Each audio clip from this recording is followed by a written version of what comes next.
Thank you very much for coming. I'm first up, so it's always a little bit of an awkward start. You're probably all still waking up, so I'm going to help you with that. Everyone stand up, stretch out a little bit, and please only sit down if I tell you to. So sit down if you work in agency or marketing or somehow related to that. Anything that sort of involves that, employs that. You employ any of those people that sat down. Sit down if you work in digital or tech or anything at all like that. The rest of you can now sit down, that's fine. I just wanted to get a sense of the room because when I come here, if we went around in concentric circles of further and further away from that beginning, I'd be the last guy standing up. So I've been coming here to all of these, but it's not really for my profession because I couldn't ever see how my profession was related to this. It was more just about interest's sake. My profession's sort of 10,000 years old. They call it the oldest profession in the world. No, not that. And we've been around since the beginning, and I work in banking, in money. And I work in this really obscure little part of banking off on the side that provides money to property developers. All those ugly apartment buildings going up around Melbourne. You can thank me for that. And I came to one of these earlier this year, and Dan put up the decision tree to know whether you'd been touched by tech. So it says, in the last 10 years, has your industry been revolutionised by technology and the internet? If it has, great. If it hasn't, well, you're next. And it sort of makes sense when you think about it, but for me it didn't make sense. My industry's evolved so slowly and it's so relationship based, and I still do things the way we did it 20 years ago, 30 years ago, 40 years ago, that I couldn't quite work out what was next and what was at the bottom of my decision tree. So I sent Dan a message saying that's all well and good in theory, but it doesn't help me. He said, have you thought about peer-to-peer lending? And we know about peer-to-peer lending a little bit, but before we get there, what we do know is that we're being slightly disrupted by technology at the moment through PayPal and Apple Pay's coming and all these other things. But for me, banking still leads into that. So you can't do this without your bank account, without your credit card, without still having what you see as traditional banking.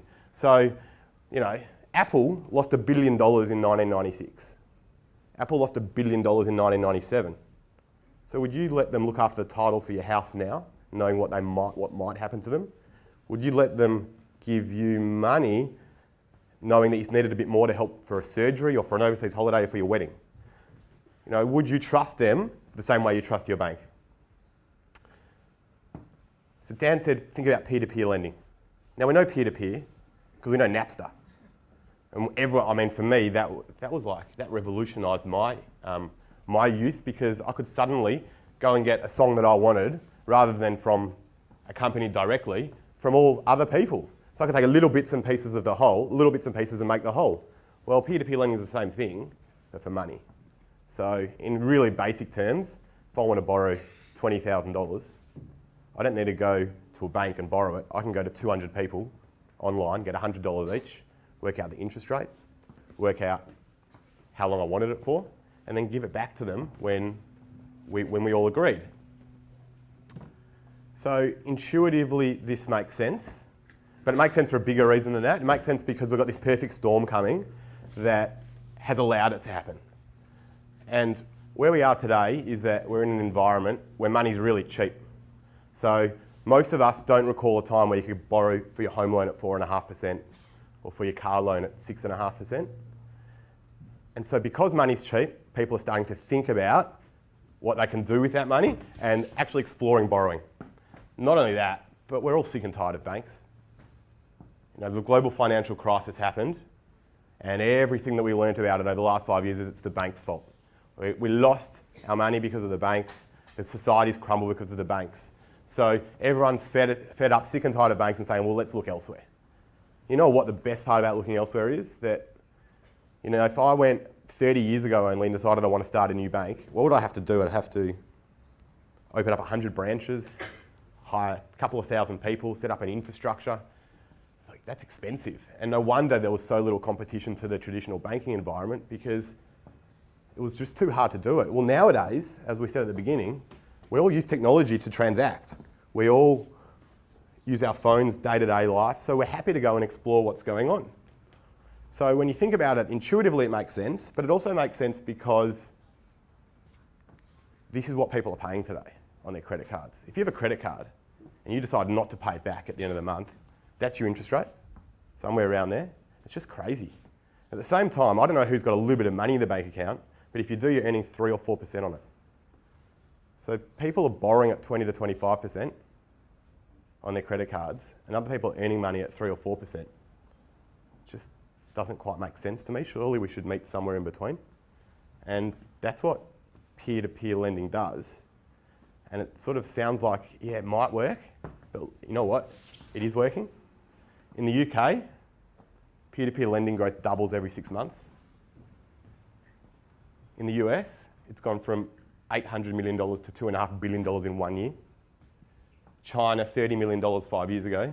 They forecast there's going to be $8 billion of peer-to-peer lending next year. So it's not just happening on a small scale.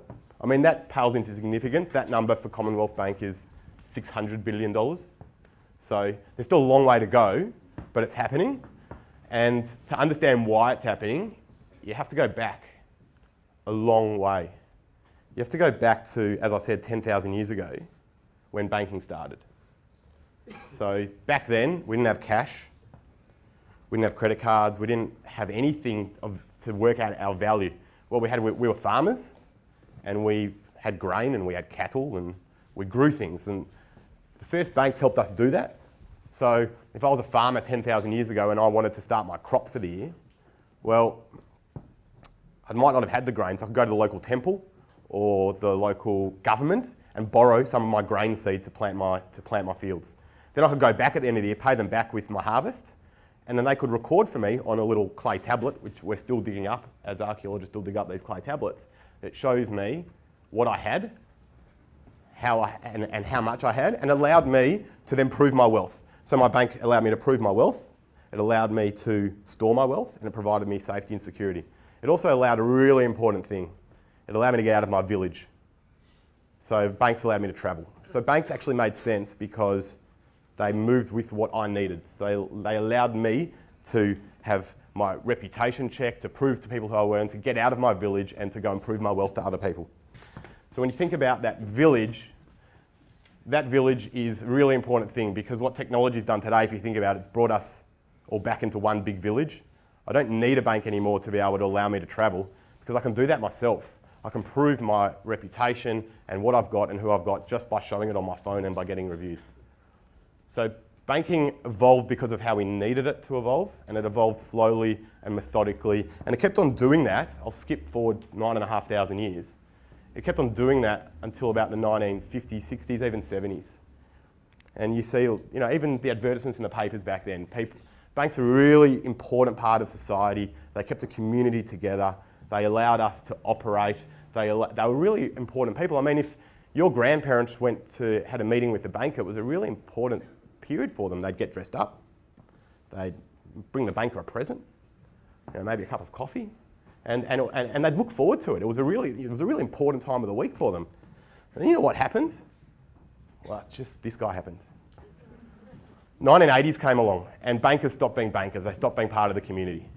They started being salesmen. They started being this effectively this arrogant group of salespeople who looked after themselves more than the community they worked in. And when you think about that, you think about what happened shortly after that. The late 1980s, it all blew up. So this bubble occurred really early in the 80s, and the 1987 stock market crash came along, and it all came crashing down. And there could have been different ways that you could have reacted to that, and arguably governments reacted the wrong way. What they did is they just regulated. They put nooses around the bank's neck, they imposed rules and restrictions. And how did the banks react to that? Well, everyone remembers the awful 1990s banking environment, shut down branches, sacked staff, lost touch with the community. So we've gone 10,000 years of slow evolution, the banks evolving with what we needed them to evolve, and then bang, overnight, they were disrupted, and now we're in an environment today where they've disrupted to the point that people are looking outside banks. People are looking at their technology and saying, well, maybe I can operate without a bank. So it all sounds really good in theory, operating without banks, But we just think about it and say, nah, that can't work. Could we actually have a society that could operate without banks? Well, you know what, we can. That's Kenya. Kenya's a country of 45 million people, and no banking system that we would recognise. But you know what they do have? They have this amazing thing called M-Pesa. M-Pesa is effectively a banking transactional organisation, but it's not a bank, it's owned by their phone company. It's pretty big. I mean, Kenya's got 22, 23 million adults. M-Pesa's got 20 million customers. So think about that and say, well, ANZ, NAB, Westpac and CBA, combined, smaller than Telstra. That's what that would be there. So Telstra is the bank and it's bigger than those four combined. So you think about that and you go, hey, wow, that's pretty impressive. And M-Pesa works really simply. I mean, you go into a little convenience store, you put your money as credit onto your phone, and then you text message it to other people. And someone on the other side of the country turns up to their convenience store, shows the code, takes that money out. You can transact, you can lend each other money, you can get it back down the track, and it works really well. So it's quite amazing to think that you can skip. We call that leapfrogging, when you can skip something that you think should be normal and just move on to the future. I mean, the easiest way to think about leapfrogging is if you turned up to a society today that didn't have computers today, you wouldn't give them a Commodore 64 and then come back a year later and give them a 286 and then a year later and give them a 386 and say, hang on a second, Windows 95's coming. You'll be really excited for that. You just give them an iPhone. You just leapfrog. And they're leapfrogging. So they're also leapfrogging for one amazing other reason. That's really confusing, but I'll tell you what it says. It's the median age of every country in Africa. So it's the age at which half the population is older and half is younger. So Kenya's here.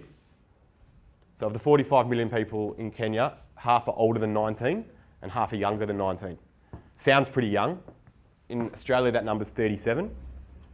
In Japan and Italy and Germany, that number's 44. So not only do you have a society that's leapfrogged, but you've got a society of 22.5 million people, half the population, under the age of 19, who don't know anything different. We in Australia, God, the amount of times I've heard about it won't work because of near-field communication doesn't speak to the FPOS machine properly and I can't speak, my bank doesn't speak to your bank, we just can't get it to work. Well, I mean, who cares? It just happens because they don't know any different. So it makes you realise when you don't know anything different, that it can actually work. And as of this year in Australia, it's starting to work. So we have a company called Society One that opened up this year. I don't know if any of you have heard of it. And on Tuesday this week, RateSetter opened up. So you've got two companies in Australia that do peer-to-peer lending. And it's quite simple. I mean, just taking a step back, the way you borrow money if you don't have a house or a car is getting a personal loan or a credit card. And the way the banks do that is they tell you they look at your credit score. And they say, oh, your credit score is XYZ, you can get a credit card or you can't. That's your information, but you don't get it. You're not allowed to, up until a couple of months ago. Now you can. You can go online, you can type in all your details, go to getmycreditscore.com.au, and you can work out exactly what your credit score is, the information the banks check on you. And at the end of that website, you can click on a link, takes you to this website and says, based on you and who you are, you can borrow money at, say, 12%. So you were borrowing money at 16, 17, 20, 25%. You can borrow at 12%. And I was earning money at 3%. I can go and lend it to you. So in the middle, we've actually worked. So what we've got now is this efficiency. So money is no different. Money is a little bit more complex in some respects, but it's no different than anything industrial. 150 years ago, or a bit less, we built out better ways to build cars. So we've got more efficient at building things. We got more efficient at building a lot of things. Now we're just getting more efficient at using them. So Uber is just getting us more efficient at using taxis. And eBay is getting us more efficient at using shopping. They're both peer-to-peer. And this is just getting us more efficient at using money. So right back to the beginning, what I've realised is no matter how old and antiquated and boring you think your industry is, there's probably something at the bottom of your decision tree. You just need to work out what it is. So enjoy doing that. Thank you.